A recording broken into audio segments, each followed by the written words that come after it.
Good evening. Welcome to PoliticIt podcast. Tonight we have Dave Owen with us, and it's always nice to have a chat, Dave. There's so many things I've been thinking about that be kind of neat just to have a conversation on some of them. First, let's talk about the Olympics. You know something about that. I know a great deal. That's actually what got me involved in politics. Is it really? Was opposing the public funding of the Olympics, and that was back in 1989. They were doing a statewide referendum to allocate, they said, $56 million to build the facilities. And it's the first thing I ever did besides voting. Really? I called a guy up that was a part of a group that was opposing it. And I said, I want to help. And he said, what can you do? And I said, I think I can write. And that's when I did my first TV commercial. We managed to get it on. Anyway, I won't go through the whole thing, but I learned so much from the years working, again, not against the Olympics, it's against the public funding of the Olympics. Right. I just did well, you and I are on the same page with that. I think it's great. The Olympics are fine. That's no problem. Great thing for the state, but I just don't see the public having to put all the money into it. And we said that it's going to be massively publicly subsidized. And no, this will be at $56 million, that's it. Well, at the end of the day, the United States government, let's not say the government, the United States taxpayer subsidized the 2002 Winter Games in Salt Lake, not counting transportation projects or light rail or any of that, to the tune of $800 million. Really? And the Salt Lake Bid Committee, or organizing committee, by its own count, sold about 1 million tickets. That means that the federal taxpayer subsidized every ticket to the Olympics $800. And to me, there's a moral problem with that. And I did an interview today. So that wasn't money just coming from the state of Utah. It was coming from... No, that was federal government subsidy. Wow. And $800 million. I think the state of Utah, I think there was some creative accounting. And then they were able to count some things for the university that were for the Olympics, but the university ended up with. Right. And so how do you account for that? Like the ice rinks and the... Yeah, certainly the ice rinks, all that kind of thing. It was probably... Expansion of rice eccles. This is just me talking. I think it was $300 to $400 million. So we're talking about a massive taxpayer subsidy. There's an old saying about such things as the Olympics. It is something starts out as a movement, becomes a business, and winds up as a racket. And that's what I don't think I can describe the Olympics any better. It started out as a great movement for amateur sport, became a business sometime along the way. And for the last 30, 40 years, it's been a racket. And there have been several countries who looked at the Winter Games and they don't want them. Now, I will say this, most of the facilities are in place. And so Salt Lake City's in a little different position. No, it's in a lot different And we position. kept up those facilities for the most part. Well, they're in use. Yeah. They're in use. So I don't. Yeah, I've seen a lot of I've seen a lot of these Olympic sites where the stuff just deteriorates. Right, and that has not been the case. I will concede all that. But again, the problem I have is especially from the federal taxpayer, because basically it's a party for the global elite. Very few regular people get to go to the Olympics. Right. If you wanted to here, you could get a ticket to some. But if you're talking about the hockey final or something like that, that is not available to the general public. And the sponsorship dollars and all that kind of thing. So that's fine. Have the Olympics do it, but don't do it with taxpayer dollars. Yeah. Interesting. That actually is something we have to think about, right? Yeah, I think you do, especially. Yeah, people have asked me about it, and I said, I think it's really great that we got the Olympics, but I don't think it's a good idea to pay for it with taxpayer money. No, it needs to be done with private dollars. Private event with private dollars. But anyway, and then the other Do you think that's even possible? Now that we have the facilities in place? Depends on how they do it. Depends on how they do it. The facilities are in place. I'm not looking at their budgets. I can't really say. Right. I will say this, that I did an interview with Channel 2 today and about the Olympics, because I was vocal on that for a number of years. And we were talking about the fact that led me to help Mike Leavitt with his campaign in '92. because I knew Mike. Right. And it's a long story, but he said, well, I don't know if I'm as conservative as you are. He said, you're not, but I'm not running for governor. You are. I want to see that happen. And that's where I kind of got a master's degree, was in the Right. 92 campaign. But I remember these Sunday evening kind of just, there were 2 or 3 of us that would sit around and talk policy. And I remember saying to him, Mike, because we of course you have to have an economic development platform, right? Right. And I said, your problem the next 20 years in Utah, 20, 30 years, is not, it's going to be managing growth, not creating it. Because it was obvious to me that that's what's going to happen. Tom Welch, who was the guy that organized the game and got him here, ended up being a good friend of mine, ironically enough. Even though you fought him all the way. Well, yeah. Actually, that you could do a whole podcast on that. Because Right. I was very close to the Olympic trial. There are all kinds of things that are very interesting. And it's funny because we both look at it, and it certainly put Utah in the world spotlight. It certainly led to a great deal of economic development and in-migration and that kind of thing. The question is whether or not you think that was all a good thing. Yeah. And obviously Tom does. And I said, well, all that means is that you were honest at the time. You were doing exactly what you said. I think a lot of people were worried about that.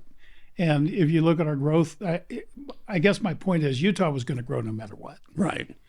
Because all the conditions were here. And now you look at the migration patterns in the country and where are people going?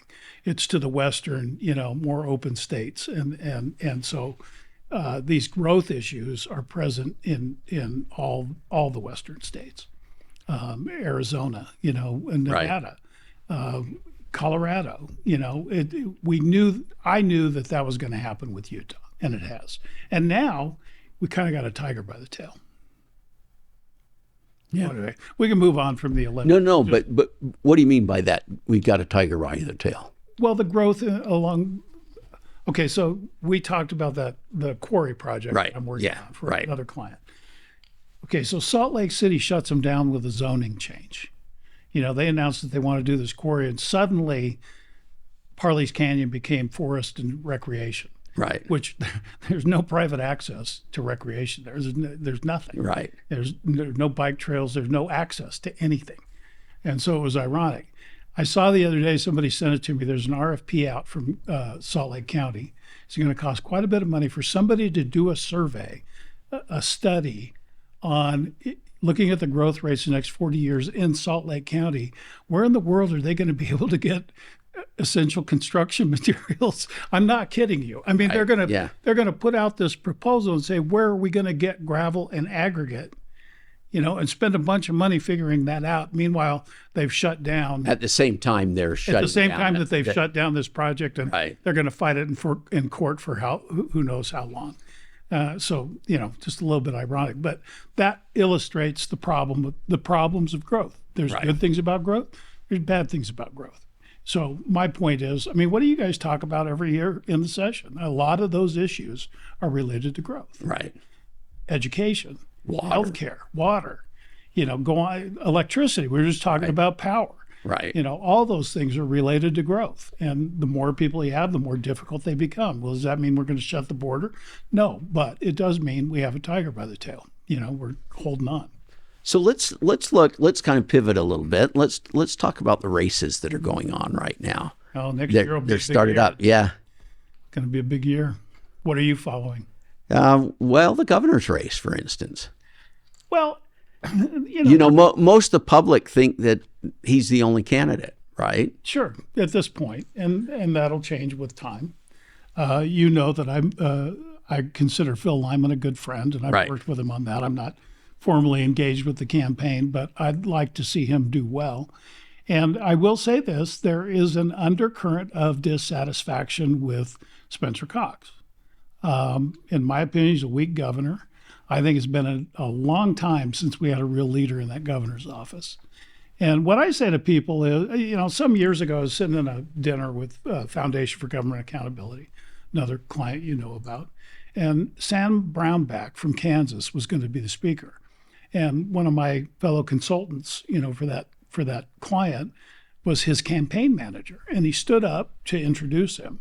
And to introduce him, he read off his platform from his first term as governor. And I wanted to stand up and put my hand over my heart. Oops, I just hit the, did I? Oh, no, you have the, Yeah. I was doing another one where they have a mic on there. Oh. I wanted to stand up and put my hand over my heart. You would not believe the things that that guy took on in a single term as governor. And then the entire national press had written him off, and he was no way was he going to get reelected. And they showed us the ad that they ran as the closer, and it was about FGA issues. It was a single mother, African American, talking about the fact that Governor Brownback's programs had caused her to go back to school. She was able to be gainfully employed, and now she was supporting her 2 children and no longer had to be on welfare. And everybody in the world said, that'll kill you. You can't run that ad. He ran it anyway, and guess what? He won re-election and served 2 terms. But he was courageous. And he really, these conservative initiatives that he put out that very few people would have the guts to do. When was the last time that a Utah governor came to the people and said, I've got this new conservative initiative that we're going to do. Here's how we're going to cut state government. Or here's how we're going to bring the market into education. Bring the market into It's a little bit, it's a little bit mind-boggling. I mean, here we have in both houses, in the Senate and the House of Representatives, we have supermajorities of Republicans, right? Yeah. And you can see the shift towards more conservative people that are getting in there. So at what point? Year after year, I mean, the legislature's not perfect, but year after year, pretty conservative group, pretty wise. I think they get credit for a lot of where Utah is today, the good things. I don't mean to butter you up too much. No, but it's kind of true. Because the legislature has been the leadership in the state for a number of years. We've had passive governors who really aren't leaders. When somebody has a 60, 70, 80% approval rating, they're not a leader, they're a follower. All that means is you're doing some polling, and you haven't done anything that's made anybody mad. And if you haven't done that, you're not a leader. And you look at these other governors, Kim Reynolds in Iowa, Ron DeSantis in Florida. You look at Abbott to some degree in Texas, but certainly Noem in South Dakota. You can go through the list, and there are people that are really doing exciting things and bringing change to states' governments, and doing really good things, reforming welfare, reforming education, reforming healthcare to the degree that they can. All those kinds of things. And I mean, DeSantis took on Disney. Yeah, DeSantis took on Disney. And he's done a lot of things. Yeah, I was reading this morning a paper article where they were going over the reports on Disney, and Disney taking the stand they did has lost a lot of money. Apparently they filed with the SEC the other day basically saying that their political stand on things has caused them to lose profitability and so forth. What's interesting about that, though, you would think if that was that you love so much. Yeah. Well, what's interesting about that, though, is at what point do they look at that, though, and say, "Oh, maybe we ought to do things differently." Yeah, it doesn't seem to dawn. When you're a complete ideologue and you just have this picture in your head, it's amazing to me what they'll do. What they'll pursue, and it may be right into bankruptcy. Who knows? So you think Phil has a chance then? To say he has a chance, yeah, I do, because number one, I think next year could be very different than this year.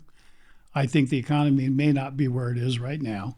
There's enough undercurrent out there. Here's the thing. I was talking to a friend the other day. I'm not saying who it was. Spencer Cox right now has about a 62% approval rating, which frankly is low for a Utah governor. It's not very good. It's okay, but he's at 62%.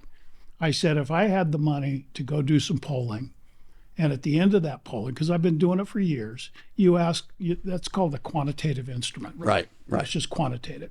But you can ask some qualitative questions at the end after you've done the business that you were trying to do with the poll, so it won't spoil anything. And you do some if you knew questions. If you knew, would it make you more or less likely to support Spencer Cox as governor? And then you test it At the top of the poll, you test it again going into those questions, and then after you're done with those 5 questions that are qualitative, you ask it again. And I'll bet you anything you could knock that guy under 50%. Now, will Phil have the money to be able to do that? Will the dissatisfaction be broad enough? I think Phil can do very well in the nomination process, certainly in the convention. I think he'll win it. Is that enough to attract attention out there with the general body of voters, and who shows up in the primary? So there are a lot of questions, but I'm not going to write them off and say there's no way. Right. Not in this day and age. Politics are way too volatile to be able to say that in this day and age. Well, and now we look. Let's go to the Senate race. I mean, we've got a pretty crowded field. Yeah, it's going to be. It's about to get really crowded with the addition of John Curtis coming in, and I have friends that are in. So your prediction is that John Curtis will enter. Yeah, he's going to enter. Yeah, he's going to enter, and then that makes that 3rd congressional district extremely interesting. And I'm also following. Yeah, and have some interest in. But I have friends in that Senate race. I'm going to get in trouble. I mean, he's not the speaker anymore, so I guess I don't have to. I don't think Brad Wilson's the guy. I don't think he's going to catch fire. Trent Skagg's been in it for a long time. I don't know that he's got the wheels to get to the end. Carolyn's going to be tough, and she's unique in that race. So it'll be very interesting how that plays. Especially wouldn't that be something if we had a very conservative woman as the senator from Utah? But John Curtis, he's not maybe my guy politically. I don't know John well. I've met him before. He probably doesn't know me from Adam's cat, as they used to say. But he's acquitted himself well in the House. He hasn't really stubbed his toe with any votes. He obviously has a track record of Mayor Provo, built a business, quite successful, all that kind of stuff. My estimate at this point is he will become the odds-on favorite. So but don't you think? Volatile. Yeah, don't you think though he has the name recognition across? He has the more state? Name recognition, and the fact that he's been in Congress is going to help him quite a bit. Yeah, that's kind of what I was thinking, and I actually quite like John. I think he's a heck of a guy. I like him too. I mean, he's a good man. I mean, there's no question about that in terms of his quality. You know, one of the things I've been thinking about along those lines, though, is I also like that John has taken on the climate issue in a conservative fashion. Yeah, right.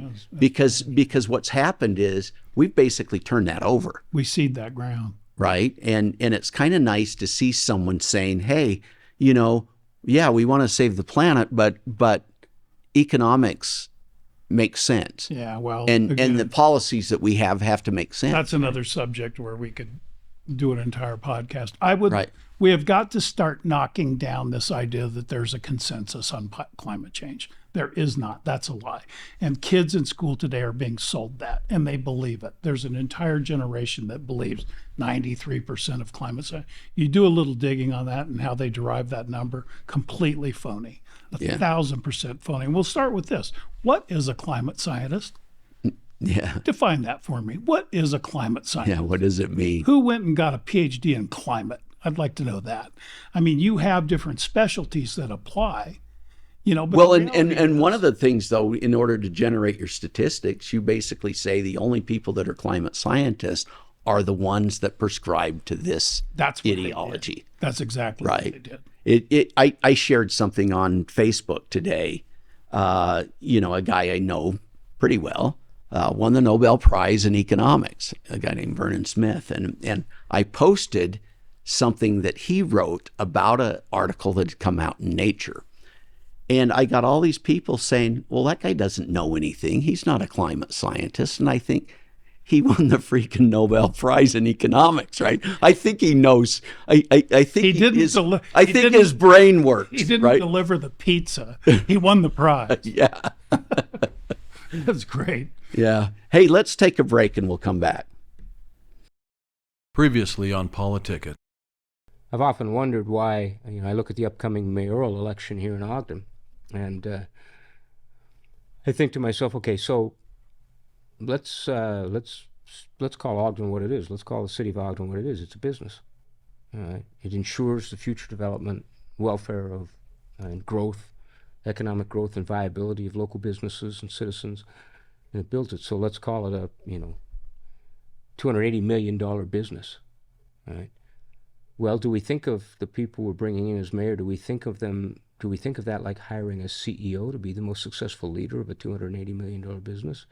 If we do, I often wonder, is that, whether it's Ogden or whether it's Salt Lake or whether it's New York or Trenton, New Jersey, or whether it's San Francisco, if we looked at it in that vein, would we elect the people we're electing? I'm not sure we would. It's a good question, isn't it? Welcome back. We're here with Dave Owen. So, What was that first segment, like a minute and a half? yeah, it seemed like it. I was having a pretty good time with that. So let's talk about Celeste. She just got sworn in. Yeah. Actually, John Curtis did it. It was interesting. I enjoyed watching that. But the thing I don't understand with Celeste, she legitimately won the convention, right? She got hold of the delegates. She worked with them. She talked to them. She talked about her goals, and she comes out victorious. The troubling thing is, though, is a lot of the people on the right who are big supporters of the caucus convention system wanted to attack her and go after her. Yeah. And that's interesting to me because, I mean, that her race was the Cinderella story. It was, and it's interesting. After that happened, a week or two, Rod Arquette, his producer, called me and said, "Hey, somebody said you're the guy that can sit down and break this down," and so he invited me to come in. We did a couple of segments on it, and because he wanted somebody to explain to him what happened. There wasn't anybody that was really telling him everything. I don't know that I did that. But I said, number one, the process was horrible. You're not going to like this because I took a shot at the legislature. No, but I said, I agree with you. I said, a 2-week process. These people had 2 weeks to hear that there was an open seat, decide whether or not they were going to run, get their affairs in order, try to put together a campaign and somehow be credible to convention in 2 weeks. I said, that's ridiculous. Jason Chaffetz resigned 6 years ago. The legislature had 6 years to come up with a process, and that's what they came up with. I said, what? There wasn't an 8th grade civics class she could have brought to consult? It was terrible. It wasn't fair to anyone. 2 weeks is not enough time. And yeah, I know it was driven by some other things, but I'm sorry, that was not the way to do it. And then you get into the thing with Celeste not being properly registered and all that kind of stuff. And I said, I'm not going to beat her up on that, but it's not a good look. Yeah. You're a lawyer, you're a congressional staffer, you got to keep that stuff straight. That said, none of that was Celeste's fault. None of the confusion and the bad feeling and all that kind of stuff, the 2-week thing, none of that was her fault. So now she's won, and I know that the knives will be out, and there's some guy that already declared. Yeah, from St. George. And I'm sure there'll be 7, 8, 10 more before it's all said and done. My guess is, sitting here right now, and this is with no track record or anything like that, but I think voters in Utah will tend to look upon her favorably, and they will give her, it's kind of like, okay, you're on probation, but we're going to give you a chance. That I think they're gonna tend not to upset that apple cart. She won the thing, she's in there. I think she's going to have a leg up on the competition next time around. That's my opinion. Yeah. What do you think on that? Well, I think you're right. I think people have warmed to her. Yeah. She's got an amazing way about her. She comes across as, here's someone who understands kitchen table issues. She knows how to talk to people. She charms people, and I think she's pretty good, actually. Very likable. I've enjoyed visiting with her. I chatted with her for quite a while a couple of weeks ago. And that's why I just think people will give her a chance. Yeah. She'll have to mess up for something to happen. Well, and now I think she has an opportunity to attract more money. Yeah, oh, definitely. Right. Yeah. Because there are people out there now that will help to fund her. Yeah. That was kind of a hard thing with her race, is actually getting together enough money just for her to do the basic things she needed to do. I hope she takes the tough votes. That's the one thing I hope, is that she takes the tough votes. And there are some things that we're facing right now. I mean, we in the last 90 days added $1 trillion to the balance sheet. $1 trillion. We're going to have structural deficits of $2 trillion here from about next year on into the future. There, because of the bill that Mitt Romney and his pals passed, the bills, the legislation, and I've heard some astounding statistics about where we are in the debt. 34 trillion. That's another thing on the Olympics. We'll be close to $1 trillion just in interest. We don't need to go back. We're already we're like 10 minutes away from that. Yeah, it'll be $2 trillion before long because you got to refinance that debt and look at where interest rates are. Right. It's absolutely going to consume this country, and interest on the debt is going to be the largest single budget item. And when you think about that, I don't know how you sustain it. And that's one. Let me add, that's one word of warning on the Olympics. If you think the feds are coming with a bunch of money next time around, probably not, because we're in trouble right now. Right. So I wish this. And looking at the state budget for next session, there's not going to be big increases. Yeah. Well, revenue's down, isn't it? Yeah. Well, yes, but you know more than that. Yeah, I think it's more neutral. Soft. Right at the point. Yeah, it's really soft, and it's going to be hard to fund any major things. Well, I have an idea. How about you don't grow the government? Yeah. How about that? How about trimming it back a little bit? Maybe right? cut it back a little bit. That's too revolutionary. Yeah. I don't know of an organization in the world that couldn't cut 3% without affecting service. And if they can't do that, then you got the wrong people in the jobs. Yeah. And that especially goes for government. Yeah, it's not going to be the glory days. Opinion. Well, I think you hit it on the head, and I think people are waking up to that fact too. Yeah, I think more and more people are realizing. Well, I don't know. Hopefully, we'll see what as a state fiscally, we're one of the best in the whole country. Oh yeah, absolutely. Right, but and I think that's a credit to the legislature. Again, not to butter you up too much, but if it weren't for the legislature, I'm not sure we'd be in that position. And again, not perfect. There's some stuff you guys have done the last few years I've really strongly disagreed with as a citizen. So what would those be? Some increase. I knew as soon as I said that, I knew you were going to put me on the spot. It's more like I'm looking back on things that have passed during the attempt at. We have increased spending. We haven't. Right. I mean, the last 3 years have been, bountiful. Absolutely. And so we, I like personally, I like more money in education is a good thing. Yeah. Everybody just assumes that. I have yet to see the results. I think it's got to be tied to something. Believe it or not, I've been on my own now for almost 20 years, but before that I worked for a firm. And I never once, and I've said this to my kids over the years, I never once went in there and said, I want a raise, give me a raise. I went into my boss and I said, what can I do? What can I do so that it will mean I get a raise? What do I need to deliver? What do I need to do? And to me, that's kind of ought to be the basis, right? Yeah, right. If education wants more money, show me some test results. Yeah. Money is not. Show me an improvement in the reading magic scores. Elixir. Show me an improvement in comprehension at the 10th grade level across. I mean, that I work up in Wyoming quite a bit. Their per pupil expenditure is like $18,000, and yet there's a big movement up there right now for school choice, because they're running into the same woke crap that we run into down here. Right. And public education, frankly, is losing its credibility. Yeah, and a lot of those things are easy to go along with. Yeah, and when are you ever going to get voted out of office for giving them more money? Yeah.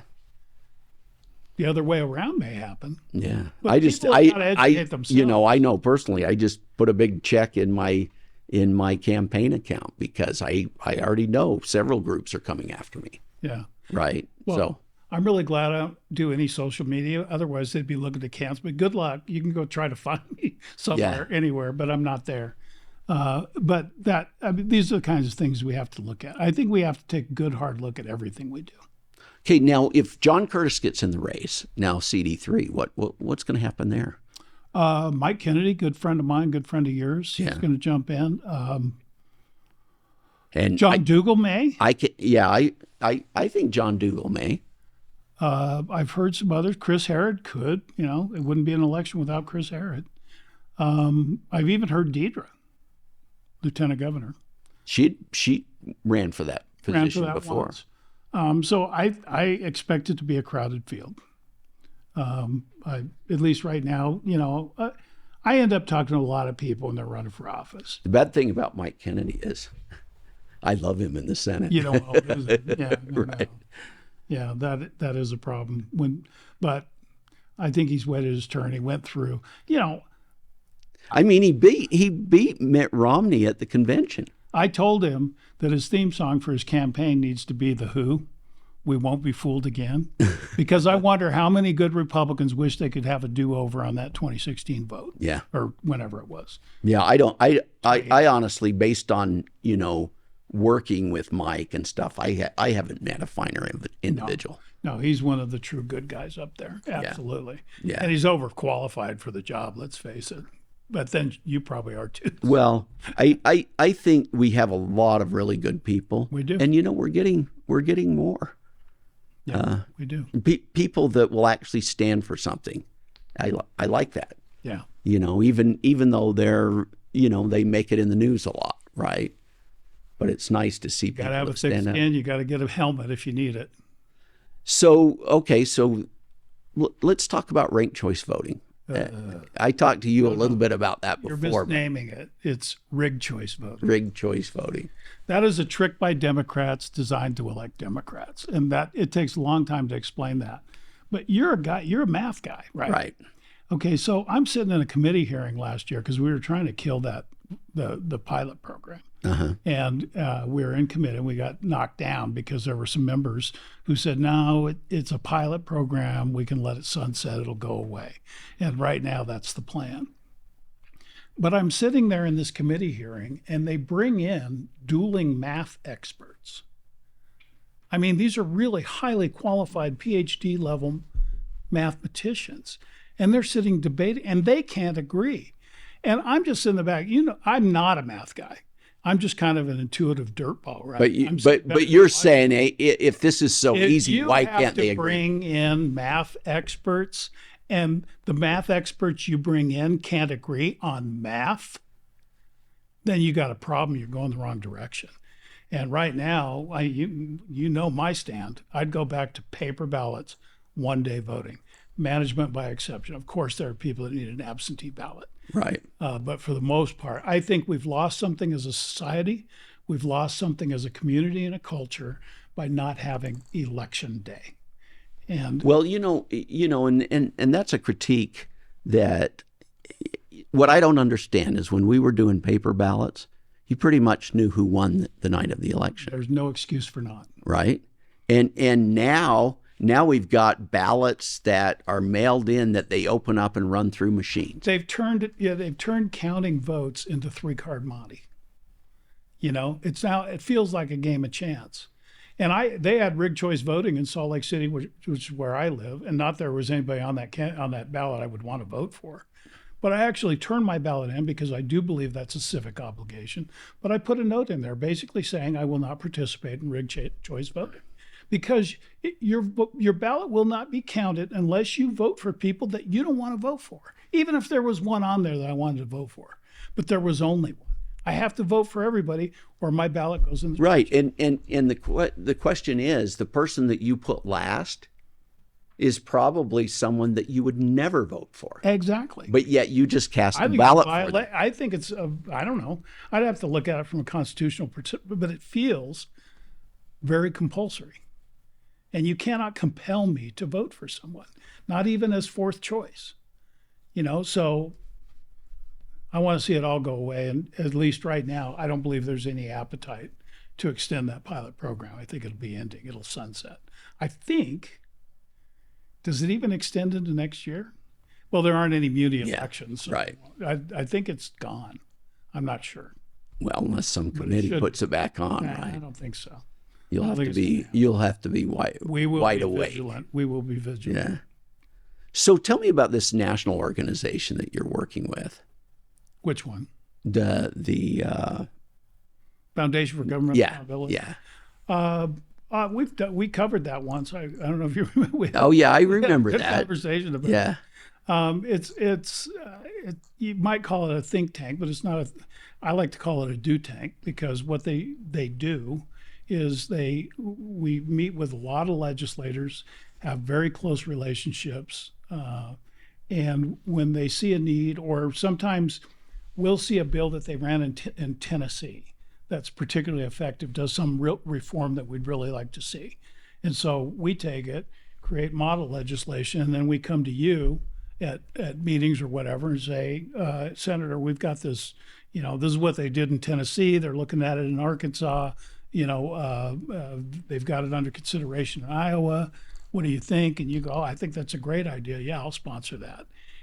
So we do that kind of thing, usually in the area of welfare reform, but we've expanded into getting the woke out of schools. And we've expanded in.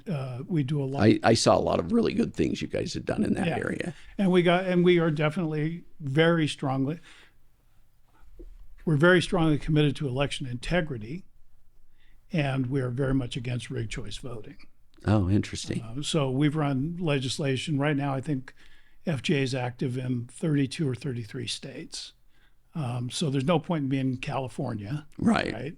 So they don't do that. But everywhere else, we've had a lot of success in Iowa, Ohio, Arkansas, Tennessee. I mean, all of those places have been very successful. And we've done a lot here.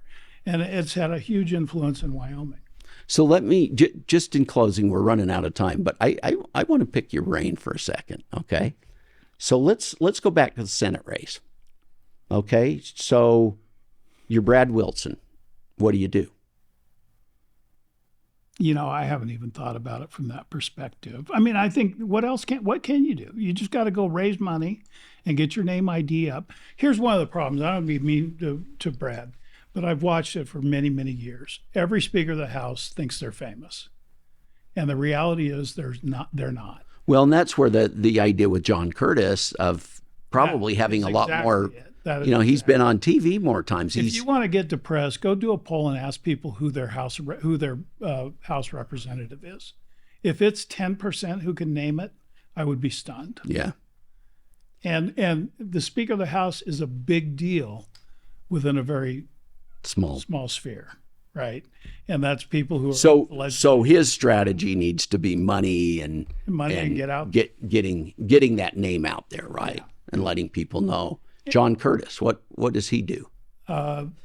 Same thing, but he starts from a different platform, right? Yeah, so he's got a bit of a 10-yard head start and a 40-yard. Okay, so we've got three new people in the race. That if you talk about name ID, they're probably a lot lower. Well, John, I've given this talk to many, many candidates over the years, and I think I even had this conversation with Carolyn Phippen, who's a friend of mine. And I said, look, there are lots of kinds of campaigns in the world, but two are that this is yours if you don't screw it up. You've got the money, you've got the name ID. All things being equal, you're the one who, ceteris paribus, you're the one who wins this thing.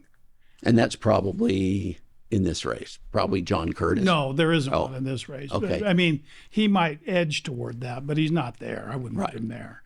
Okay, there's that. And then there is, you've got to go out, you got to block, tackle, X's and O's, raise the money, raise the name of where, all this other kind of stuff. And then something has to happen that you don't control. Some outside force needs to come along. The economy needs to turn south, or I don't know. I mean, that's what all these people are doing. I think they're wasting their time running against Trump, but they're all waiting for something bad to happen to him. But the reality is, and like I say, it's a volatile time in politics. And here in Utah, I don't think we're as angry as we are in a lot of places in the country. I'm not so sure we shouldn't be.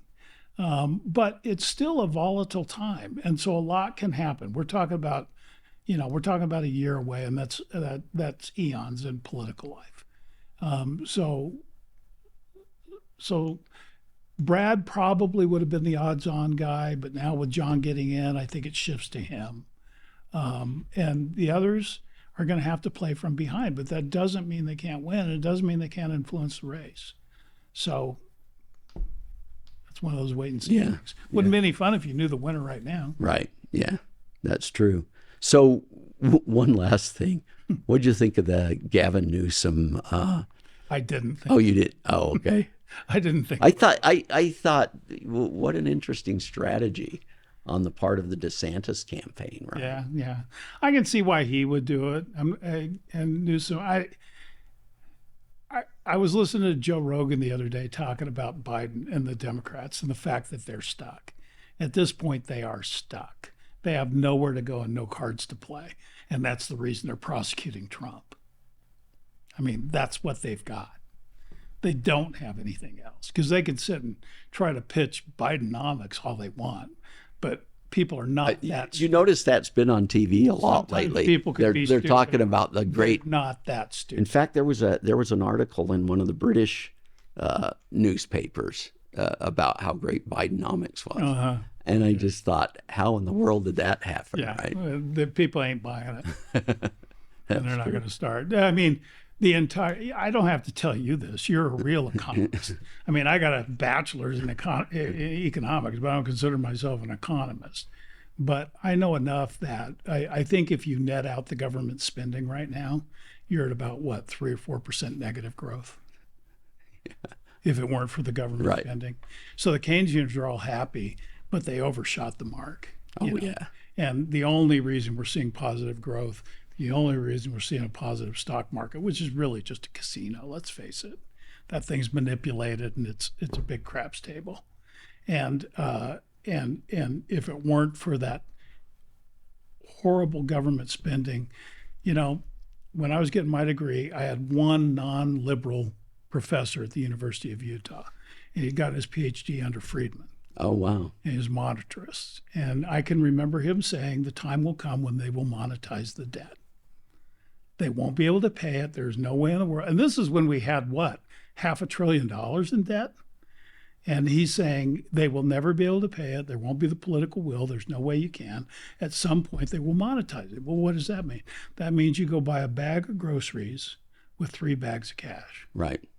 And we're getting there. We are getting there. And that's and mom and pop understand that. Oh, you don't need a PhD in economics to figure that one out. Yeah. And this thing, the table's slanted towards large corporations who are still not feeling the pain. But go talk to somebody that owns a local business. And it just hasn't hit yet. And sadly, it's going to. Yeah. At this point, the people that I respect are saying a recession is not in doubt. The timing, sure, because you never quite know. Right. Well, thanks for coming in. Had a good pleasure. time. Always. We'll Thanks see for you. having me. Yeah, we'll see you again. We'll see you guys next week.